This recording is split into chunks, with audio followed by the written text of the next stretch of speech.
के लिए अगर राइट एज जैसी कोई चीज़ होती तो फिर हर लड़की की एक ही एज में शादी हो गई होती, लेकिन हर किसी की शादी अलग अलग एज में होती है, क्योंकि वही एज उसके लिए राइट एज है जिस टाइम पे लड़की की शादी होती है, चाहे वो 20 में हो, 30 में हो या 40 में हो, वही राइट एज है, क्योंकि वो एज उसने तय किया है और वो जो तय करता है वो कभी रॉन्ग हो नहीं सकता।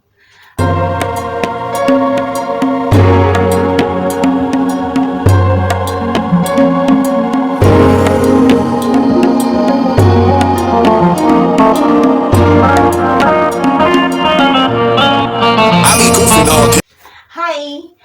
अच्छा, बीच में मैंने एक वीडियो बनाई थी कुछ दिन पहले कि शादी के लिए राइट एज क्या है, क्योंकि मुझे तनीषा ने कमेंट में पूछा था कि दीदी शादी के लिए राइट एज क्या होती है लड़कियों के लिए, तो उसके ऊपर मैंने वीडियो बनाई थी। लेकिन उसके बाद ना जो भी कमेंट में सवाल आता है, जो भी बातें लोग लिखते हैं, उसके ऊपर ना मेरा दिमाग हमेशा चलता रहता है। जब मैं खाली होती हूँ ना, वो सारे कमेंट्स के ऊपर सोचते रहती हूँ। तो तनीषा के इस कमेंट के ऊपर मैं और सोची डीपली, तो कुछ बातें रह गई थी कहने के लिए उस वीडियो में, जो मैं आज कहना चाहती हूँ। पहले बताना चाहूँगी, मेरी शादी 2017 में होने वाली थी, नहीं हुई। 2023 में हुई, उसी बंदे के साथ जिसके साथ 2017 में होने वाली थी। तो शायद 2017 मेरी शादी के लिए राइट टाइम नहीं था, राइट एज नहीं थी।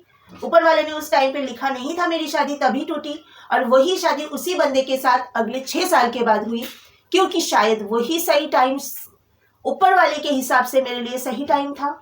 तो हमारा सही टाइम कौन सा है शादी के लिए, ये तय करने वाले हम नहीं होते हैं। और हर एक लड़के के लिए, अगर हर एक लड़की के लिए अगर एक ही एज होती है सही, तो हर लड़की की शादी उसी उम्र में होनी चाहिए। फिर किसी के 18 में, किसी के 20 में, किसी के 25 में, किसी के 30-35 में और किसी के 40 में नहीं होती शादी, है ना।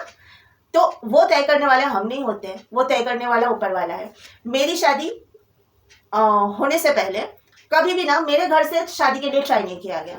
मैं ज़्यादा, मतलब मेरी लाइफ में ना मैं बहुत ज़्यादा करियर पे फोकस थी शुरू से ही। मेरी फैमिली भी यही सोचती थी कि लड़की बस फील्ड में आगे बढ़े, कभी वो ना लड़की जवान हुई है तो रिश्ता देखो, ये कभी नहीं। और मेरी मम्मी ने तो ये कह दिया था कि देख बेटा, जब शादी होनी होती है ना, यूं हो जाती है, यूं हो जाती है, तुझे पता भी नहीं चलेगा तेरी शादी कैसे हो गई, क्योंकि शादी ऐसे ही होती है।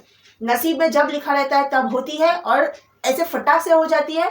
लेकिन उसके पहले कितना भी पापड़ बेल लो, तुम अगर चाहोगे कि मुझे 20-25 के अंदर शादी करनी है और तुम्हारे उस टाइम पे शादी नहीं लिखी है, तो तुम 1000 कोशिश कर लो, नहीं शादी होगी।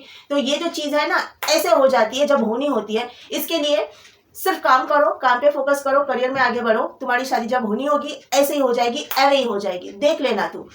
तो हमेशा ही कहती थी मेरी मम्मी, शादी कोई बहुत वैसी वाली चीज़ नहीं है जिसके लिए बहुत ज़्यादा टेंशन लिया जाए, हो जाती है शादी। और सच में जो मेरी मम्मी कहती थी वही हुआ। शादी का जो रिश्ता आया ना, वो पहला ही रिश्ता था जो मेरे लिए आया था, मेरे पति का रिश्ता।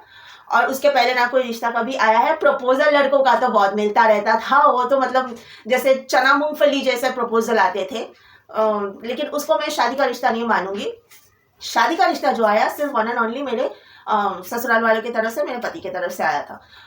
तो ये बात है कि हमारी एज सही कौन सी है शादी के लिए, वो हम तय करने नहीं कर सकते। वो लिख देता है, और जिस उम्र में लिख देता है ना, वो उसी उम्र में शादी होती है। नहीं तो उसी बंदे से मेरी शादी 2023 में हुई, जिसके साथ में 2017 में शादी टूटी थी। यानी वो बंदा मेरे नसीब में लिखा था, लेकिन उस टाइम पे नहीं लिखा था जिस टाइम पे हमने तय किया था। उस टाइम पे ही शादी हुई जिस टाइम पे ऊपर वाले ने लिखा था। तो ससुराल में जब सब लोग मेरे साथ झगड़ा कर रहे थे, मुझे जलील कर रहे थे, मेरे हस्बैंड और सास ससुर सब मिलके, उस टाइम पे मेरी सास कह रही थी कि मना किया था इस लड़की को घर पे मत ला।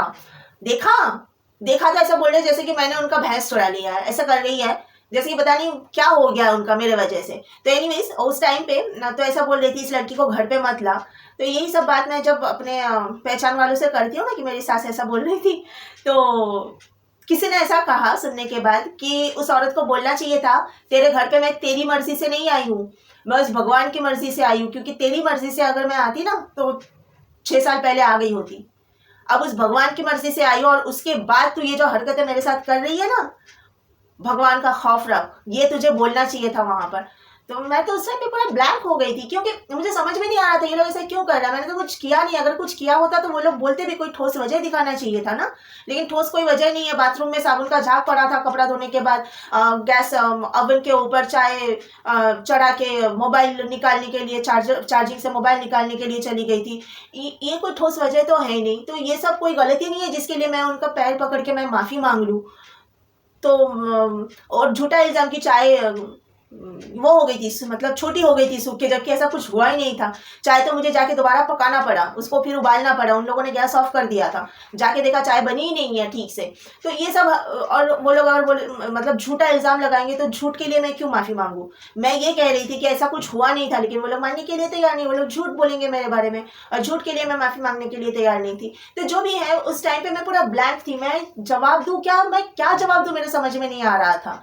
तो जब उसकी माँ ने ऐसा बोला था ना कि मना किया था इस लड़की को घर पे, मतलब इसने तुझे श्राप दिया था, तो मैंने बोला था श्राप देने वाला काम किया था उसने, तभी मेरे मुंह से श्राप निकला था। ऐसे ही कोई बददुआ नहीं देता है ना, तुमने ऐसा कुछ किया था मेरे साथ में जिसकी वजह से मैं, मेरे आंख से आंसू बह रहे हैं, मैं तुम्हें तुम्हारे बारे में ऐसा बोल रही हूँ कि तूने मेरा इतना नुकसान किया। अगर नुकसान का तूने भरपाई नहीं की ना तो तेरा ऐसा हो जाएगा। ये अंदर से निकला था मेरे, तो मैं क्या करूँ। तो मैं हमेशा ये बोलती हूँ कि आपका कर्म ही, आप दुआ कमाओगे या बददुआ कमाओगे, ये डिपेंड करता है आपके कर्म पर। लेकिन आज का जो मेन मुद्दा है कि मुझे ये बताना था और क्लियर करना था कि शादी किस एज में होनी है, कि शादी के लिए राइट टाइम क्या है, ये तय करने वाले आप या हम नहीं है। कि क्योंकि हम लाख कोशिश कर ले, उस टाइम पे शादी नहीं होगी जिस टाइम पे हम चाहेंगे। शादी तो उसी टाइम पे होगी जिस टाइम पे आपकी शादी लिखी होगी आपके नसीब में, और ये मैंने मेरी लाइफ में देख लिया है। तो इसके लिए अगर राइट एज जैसी कोई चीज़ होती तो फिर हर लड़की की एक ही एज में शादी हो गई होती, लेकिन हर किसी की शादी अलग अलग एज में होती है, क्योंकि वही एज उसके लिए राइट एज है जिस टाइम पे लड़की की शादी होती है। चाहे वो 20 में हो, 30 में हो या 40 में हो, वही राइट एज है, क्योंकि वो एज उसने तय किया है, और वो जो तय करता है वो कभी रॉन्ग हो नहीं सकता। ओके, आज के लिए इतना ही। You all take care of yourself, bye bye.